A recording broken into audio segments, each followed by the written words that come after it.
بسم اللہ الرحمن الرحیم وَإِذَا عُطِفَ عَلَىٰ عَامِلَيْنِ مُخْتَلِفَيْنِ، اور جب عطف کیا جائے دو مختلف عاملوں پر، لم یجوز تو جائز نہیں ہے، خلافاً للفراء بخلاف فرع نحوی کے، الا فی نحو فی الدار زید والحجرۃ عمرو، مگر فی الدار زید اور الحجرۃ عمرو کی مثل میں، گھر میں زید ہے اور حجرے میں عمر ہے، خلافاً لسیبویہ بخلاف سیبویہ کے۔ دو مختلف عاملوں کے دو معمولوں پر دو لفظوں کا عطف جائز ہے، بشرطے کہ معطوف علیہ مجرور اور معطوف مجرور مقدم ہو۔ دو مختلف عاملوں کے دو معمولوں پر دو لفظوں کا عطف جائز ہے، بشرطے کہ معطوف علیہ مجرور اور معطوف مجرور مقدم ہو، جیسے فی الدار زید والحجرۃ عمرو۔ یہاں پر دو عامل ہیں، ایک فی ہے اور دوسرا ابتدا ہے۔ الدار فی کا معمول ہے اور زید ابتدا کا معمول ہے، ان دو پر دو لفظوں کا عطف ہے، چنانچہ الحجرۃ اس کا عطف ہے الدار پر اور عمرو اس کا عطف ہے زید پر، اور معطوف علیہ مجرور یعنی الدار اور معطوف مجرور یعنی الحجرۃ یہ مقدم ہے۔ فی الدار زید والحجرۃ عمرو، یہاں پر دو عامل ہیں، فی اور ابتدا۔ الدار فی کا معمول ہے اور زید ابتدا کا معمول ہے، ان دو معمولوں پر دو لفظوں کا عطف ہے۔ الحجرۃ اس کا عطف ہے الدار پر اور عمرو کا عطف ہے زید پر، اور معطوف علیہ مجرور یعنی الدار اور معطوف مجرور یعنی الحجرۃ مقدم ہے۔ یہاں پر فرع اور سیبویہ کا اختلاف ہے۔ فرع نحوی کہتے ہیں کہ اس قسم کی ترکیب مطلقاً جائز ہے، خواہ معطوف علیہ مجرور اور معطوف مجرور مقدم ہو یا نہ ہو۔ سیبویہ کہتے ہیں کہ یہ ترکیب مطلقاً ناجائز ہے، خواہ معطوف علیہ مجرور اور معطوف مجرور مقدم ہو یا نہ ہو۔ یہاں پر فرع نحوی اور سیبویہ کا اختلاف ہے۔ فرع نحوی کہتے ہیں اس قسم کی ترکیب مطلقاً جائز ہے، خواہ معطوف علیہ مجرور اور معطوف مجرور مقدم ہو یا نہ ہو، جبکہ سیبویہ کہتے ہیں کہ اس قسم کی ترکیب مطلقاً ناجائز ہے، خواہ معطوف علیہ مجرور اور معطوف مجرور مقدم ہو یا نہ ہو۔ وَإِذَا عُطِفَ عَلَىٰ عَامِلَيْنِ، اس پر سوال ہوتا ہے کہ عطف تو دو معمولوں پر ہوتا ہے نہ کہ دو عاملوں پر، پھر مصنف نے کیسے کہا وَإِذَا عُطِفَ عَلَىٰ عَامِلَيْنِ، عطف تو دو معمولوں پر ہوتا ہے نہ کہ دو عاملوں پر، تو پھر مصنف نے کیسے کہا وَإِذَا عُطِفَ عَلَىٰ عَامِلَيْنِ مُخْتَلِفَيْن۔ ایک جواب یہ ہے کہ یہاں پر مضاف محذوف ہے، یعنی وَإِذَا عُطِفَ عَلَىٰ مَعْمُولَيْ عَامِلَيْنِ، کہ جب عطف ہو دو مختلف عاملوں کے دو معمولوں پر۔ دوسرا جواب یہ ہے کہ عاملین سے مراد معمولین ہیں، از قبیل ذکر مؤثر و ارادہ اثر، مؤثر بول کر اثر مراد لیا، عامل مؤثر ہوتا ہے۔ تو پہلا جواب یہ ہے کہ یہاں پر مضاف محذوف ہے، اصل میں ہے وَإِذَا عُطِفَ عَلَىٰ مَعْمُولَيْ عَامِلَيْنِ، جب عطف ہو دو مختلف عاملوں کے دو معمولوں پر۔ دوسرا جواب یہ ہے کہ یہاں پر عاملین سے مراد معمولین ہے، از قبیل ذکر مؤثر و ارادہ اثر، کہ مؤثر بول کر اثر مراد لیا۔ التاکید و تابع، تاکید وہ تابع ہے، یقرر جو پختہ کرے امر المتبوع، متبوع کے معاملے کو، فی النسبت او الشمول، نسبت میں یا عموم میں۔ تاکید وہ تابع ہے جو متبوع کے معاملے کو نسبت یا عموم میں پختہ کر دے۔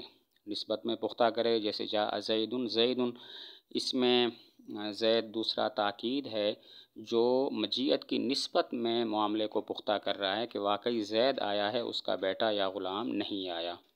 عموم میں پختہ کر دے، جاء القوم کلہم، اس میں کلہم تاکید ہے جس نے عموم میں متبوع کے معاملے کو پختہ کیا کہ ساری قوم آئی ہے، ایسا نہیں ہے کہ بعض آئے ہیں اور بعض نہیں آئے۔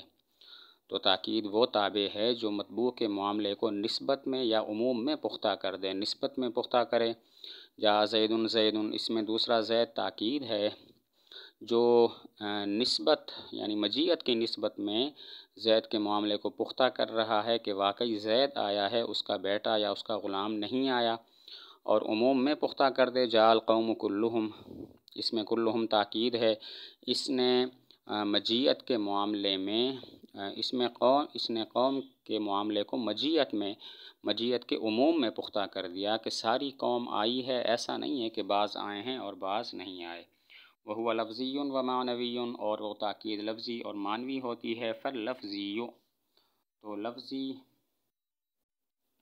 تقریر اللفظ الاول، لفظ اول کو مکرر لانا ہے، جیسے جاءنی زید زید، آیا میرے پاس زید زید، ویجری فی الالفاظ کلھا، اور یہ جاری ہوتی ہے تمام الفاظ میں۔ تو تاکید کی دو قسمیں، تاکید لفظی اور تاکید معنوی۔ تاکید لفظی کہتے ہیں لفظ اول کو مکرر لانا، جیسے جاء زید زید، اس میں زید کو مکرر لایا گیا ہے۔ تاکید کی دو قسمیں ہیں، تاکید لفظی اور تاکید معنوی۔ تاکید لفظی کہتے ہیں لفظ اول کو مکرر لانا، جیسے جاء زید زید، اس میں زید کو مکرر لایا گیا ہے۔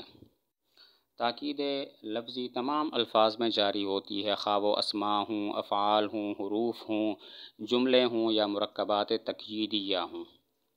اسماء ہوں جیسے جاء زید زید، افعال ہوں جیسے جاء جاء زید، حروف ہوں جیسے ان زیدا قائم، جملے ہوں جیسے جاء زید، اور مرکبات تقییدیہ ہوں جیسے جاء غلام زید غلام زید۔ تاکید لفظی تمام الفاظ میں جاری ہوتی ہے، خواہ وہ اسماء ہوں، افعال ہوں، حروف ہوں، جملے ہوں یا مرکبات تقییدیہ ہوں۔ اسماء ہوں جیسے جاء زید زید، اور افعال ہوں جیسے جاء جاء زید، اور حروف ہوں جیسے ان زیدا قائم، اور جملے ہوں جیسے جاء زید، اور مرکبات تقییدیہ ہوں جیسے جاء غلام زید غلام زید۔ والمعنوی بالفاظ محصورۃ، اور معنوی تاکید معنوی چند الفاظ کے ساتھ ہوتی ہے، وہی نفسہ، اور وہ ہیں نفسہ، عینہ، کلاہما، کلہ، اجمع، اقطع، ابطع اور ابسع۔ تاکید معنوی چند الفاظ کے ساتھ ہوتی ہے اور وہ الفاظ 8 ہیں، نفس، عین، کلا، کلتا، کل، اجمع، اقطع، ابطع اور ابسع۔ تاکید معنوی چند الفاظ کے ساتھ ہوتی ہے اور وہ الفاظ 8 ہیں، نفس، عین، کلا، کلتا، کل، اجمع، اقطع، ابطع، ابسع۔ فالاولان یعمان، پس پہلے دو عام ہوتے ہیں، باختلاف صیغتہما و ضمیرہما، ان کے صیغہ اور ان کی ضمیر کے اختلاف کے ساتھ۔ تقول، تم کہو گے، نفسہ اور نفسہا، انفسہما انفسہم انفسہن۔ نفس اور عین یہ مفرد تثنیہ جمع تمام کی تاکید کے لیے آتے ہیں۔ نفس اور عین یہ مفرد تثنیہ جمع تمام کی تاکید کے لیے آتے ہیں۔ مفرد اور جمع کی تاکید کے لیے جب استعمال ہوں گے تو ان کا صیغہ اور ان کے ساتھ کی ضمیر بدلتی رہے گی۔ چنانچہ مفرد مذکر میں کہیں گے، مفرد مذکر کی مثال میں کہیں گے، اشتریت، مفرد مذکر کی مثال میں ہم اس طرح کہہ سکتے ہیں، جاء زید نفسہ، اور مفرد مؤنث کی مثال میں کہیں گے، جاءتنی ہند نفسہا یا عینہا، اور جمع مذکر کی مثال میں جاء الزیدون انفسہم یا اعینہم، اور جمع مؤنث کی مثال میں کہیں گے، جاءتنی الہندات انفسہن یا اعینہن۔ مفرد مذکر کی مثال جاء زید نفسہ یا عینہ، مفرد مؤنث کی مثال جاءتنی ہند نفسہا یا عینہا، جمع مذکر کی مثال جاء الزیدون انفسہم یا اعینہم، اور جمع مؤنث کی مثال جاءتنی الہندات انفسہن یا اعینہن۔ اگر مطبوع تثنیہ ہو تو ان کے ساتھ کی جو ضمیر ہے وہ تو تثنیہ ہوگی، لیکن خود ان کا صیغہ کیسے ہوگا؟ تو جمہور کہتے ہیں صیغہ جمع کا ہوگا اور بعض کہتے ہیں صیغہ تثنیہ کا ہوگا۔ اگر مطبوع تثنیہ ہو تو ان کے ساتھ کی جو ضمیر ہے، نفس اور عین، ان کے ساتھ کی جو ضمیر ہے وہ تو تثنیہ ہوگی، لیکن خود یہ کیسے ہوں گے ان کا صیغہ؟ تو جمہور کہتے ہیں ان کا صیغہ جمع کا ہوگا اور بعض کہتے ہیں ان کا صیغہ تثنیہ کا ہوگا۔ چنانچہ جمہور کے نزدیک مثال اس طرح بنے گی، جاء الزیدان انفسہما یا اعینہما، اور بعض کے نزدیک مثال ہوگی، جاء الزیدان نفساہما یا عیناہما۔ جمہور کے نزدیک مثال ہوگی، جاء الزیدان انفسہما یا اعینہما، اور بعض کے نزدیک مثال ہوگی، جاء الزیدان نفساہما یا عیناہما۔ والثانی، اور دوسرا، للمثنی تثنیہ کے لیے آتا ہے، تقول، تم کہو گے، کلاہما اور کلتاہما۔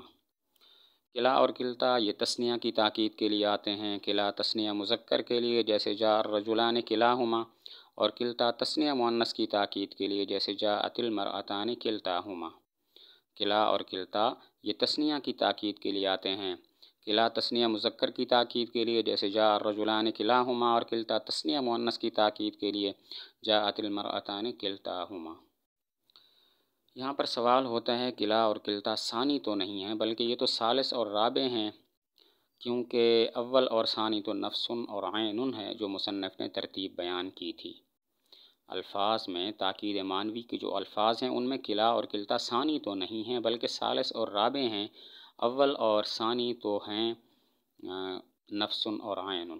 تو جواب یہ ہے کہ جب مصنف نے نفس اور عین کو الاولان سے تعبیر کیا تو کلا اور کلتا ثانی ہو گئے، اسی اعتبار سے کہا والثانی للمثنی۔